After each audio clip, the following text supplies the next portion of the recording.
လဲပုဂ္ဂိုလ်9ဦးအဲ့ဒီ9ဦးထဲမှာတဦးစီမြတ်စွာဘုရားပြန်ပြီးတော့ဟောတယ်နော်နံပါတ်1ပုဂ္ဂိုလ်ကဘယ်လိုပုဂ္ဂိုလ်လဲဣဒဗန္နာဘိကဝေဧကိသောပုဂ္ဂလောသမန္နာဂတဟောတိဧကန္တကာလကေဟိအကုသလေဟိဓမေဟိဘိကဝေจิตယတုဣဒဤလောက၌ဧကိသောပုဂ္ဂလောအချို့သောပုဂ္ဂိုလ်သည်ဧကန္တကာလကေဟိတစ်ဖက်တမင်းကြီး၍နေကြကုန်သောအကုသလေဟိဓမေဟိအကုသိုလ်တရားတို့နှင့်သမန္နာဂတောပြည့်စုံ၍နေသည်ဟောဒီဖြစ်၏ပုဂ္ဂိုလ်တယောက်နံပါတ်1ပုဂ္ဂိုလ်ပဲဒီချိန်မြုပ်သွားပြီလို့ရှိရင်ဒီပုဂ္ဂိုလ်ထပ်ပြီးတော့မြုံမြဲပဲမြုံနေတယ်ဘယ်လိုပုဂ္ဂိုလ်လဲလို့မေးတော့ဒီပုဂ္ဂိုလ်တယောက်ကြည့်လိုက်လို့ရှိရင်စင်စစ်ဧကံမဲညစ်နေတဲ့အကုသိုလ်တရားတွေနဲ့အမြဲတမ်းပြည့်စုံနေတယ်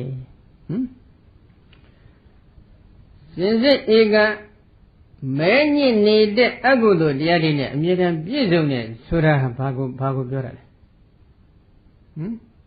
ဘယ်နဲ့တော့တရားနာပရိသတ်တွေသဘောပေါက်ကြလား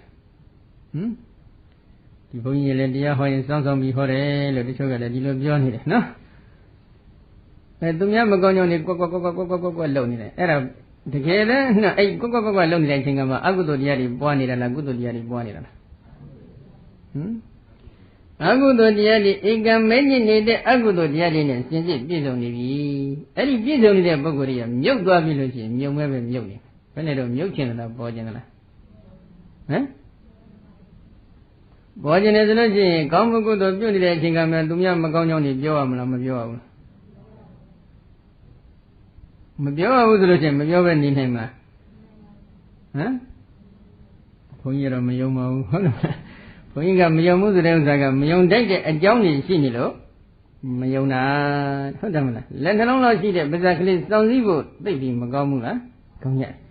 စင်စစ်မဲညစ်နေတဲ့အကုသိုလ်တရားတွေကိုမွေးမြူနေကြမယ်ဆိုရင်မြုပ်သွားတဲ့ပုဂ္ဂိုလ်ဒီပြန်ပေါ်အောင်မလားမပေါ်တော့ဘူးအတုသဖြင့်တော့ဒီနေရာမှာနိယတမိစ္ဆာဒိဋ္ဌိဓမ္မတွေကိုအတုသဖြင့်တာဆူထားပါတယ်ကံကံရဲ့အကျိုးကိုလုံးလုံးယုံကြည်မှုမရှိကြဘူး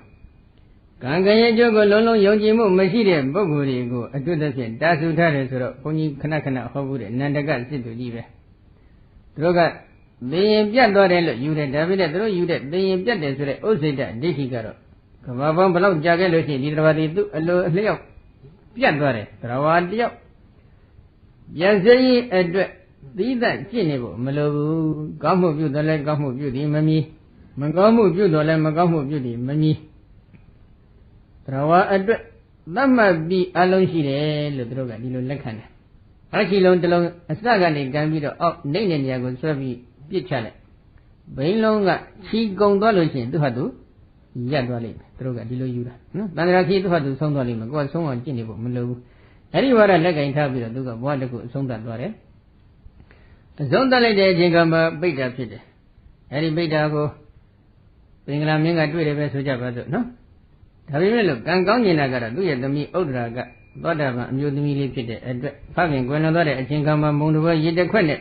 ကောင်းမှုကုသိုလ်ပြုပြီးအမြတ်တမ်းဝင်လိုက်တဲ့အချိန်ကမှဒီပိဋ္ဌာဘဝမှာနတ်စည်းစိမ်ကဲ့သို့အလွန်ကြီးကျယ်တဲ့စည်းစိမ်ချမ်းသာရတယ်။အဲဒီစည်းစိမ်ချမ်းသာကြီးတွေကိုပင်္ဂလာမင်းအတူကပြပြီးနဲ့ဒီနေရာမှာဘုန်းကြီးပြောနေတာကတော့ဘာလဲဆိုတော့အဲဒီပိဋ္ဌာဘဝမှာသူခံစားရတဲ့ဒီနတ်စည်းစိမ်ကဲ့သို့ကြီးကျယ်တဲ့စည်းစိမ်သူဘယ်လောက်ခံစားရတယ်လဲ6လပါပဲနော်6လလွန်တဲ့အချိန်ခါကျတော့သူကအဝိဇ္ဇင်းကြီးရောက်သွားတယ်။ဒီချိန်မြုပ်တဲ့ပုဂ္ဂိုလ်ဒီနေ့အထိပြန်ပေါ်သလားမပေါ်ဘူးမြုံမြဲပဲမြုပ်နေတယ်ဘာဖြစ်လို့လဲသူတို့ပြည့်စုံပြည့်ထွန်းတဲ့အကုသိုလ်ကံအရှင်ဝါတွေကမကုံသေးရင်ဘယ်တော့မှကျွတ်နိုင်တဲ့သဘောမရှိဘူးအလားတူပဲတတ္တဝါတွေဘယ်တော်မှမဆိုပဲမဲညစ်စင်စစ်မဲညစ်နေတဲ့အကုသိုလ်တရားတွေကိုရင်ဝယ်ပိုက်ပြီးတော့ဘဝတစ်ခုကိုအဆုံးသတ်သွားကြရင်ဒီအကုသိုလ်ကံအရှင်ဝါတွေကမကုံသမျှဒီမြုပ်တဲ့နေရာကနေပြန်ပြီးပေါ်နိုင်မလားမပေါ်နိုင်ဘူးဒါကြောင့်လေကျွန်တော်ဘုရားကတော့သူ့ရဲ့ကျမ်းစာတစ်ခုမှာနော်အပယ်လေးပုံဆိုတာကစုံလန်းတာရှိတယ်ဆန်းလန်းမရှိဘူးမြုပ်လန်းတာရှိတယ်ပေါ်လန်းမရှိဘူးဆိုပြီးဒီလောက်ထိဆုံးမှတ်ထားတယ်အပယ်ဒီချိန်ဒီခါကြသွားပြီဆိုလို့ရှိရင်တရားတယောက်ပြန်ပြီးကုန်းတက်ဖို့ဆိုတဲ့အပိုင်ဟာအလွန်ခက်ခဲတဲ့သဘောရှိဒီချိန်မြုပ်သွားပြီဆိုလို့ရှိရင်မြုပ်ပြီးတာဖြစ်နေတယ်ဒီလိုပုံကိုယ်တွေလည်းလောကမရှိဘူးလားရှိတယ်အဲဒီလိုပုံကိုယ်တွေဟာဘယ်လိုပုံကိုယ်တွေလဲလို့မေးလိုက်တော့ဧကန္တကာလကစင်စစ်မဲညစ်နေတဲ့အကုသိုလ်တရားတွေကိုနေ့စဉ်မွေးမြူရေးလုပ်နေတဲ့ပုဂ္ဂိုလ်တွေပဲဘယ်နေရာမှာတော့ပြီးမွေးကြလဲဘယ်နေရာမှာတော့ပြီးမွေးမြူကြလဲကိုမွေးမြူနေတဲ့နေရာတော့ကိုသိလိမ့်မယ်နဲ့တူပါတယ်နော် အဲ့ဒါကြောင့်အဲ့ဒီအကုသိုလ်တရားတွေကိုစင်စစ်မဲမြင်နေတဲ့အကုသိုလ်တရားတွေကိုမွေးမြူရေးလုပ်နေတဲ့ပုဂ္ဂိုလ်တွေဒီကြိမ်မြုပ်ပြီးလို့ရှိရင်ပြန်ပေါ်မလားမပေါ်တော့ဘူးလွယ်လွယ်နဲ့မပေါ်ဘူး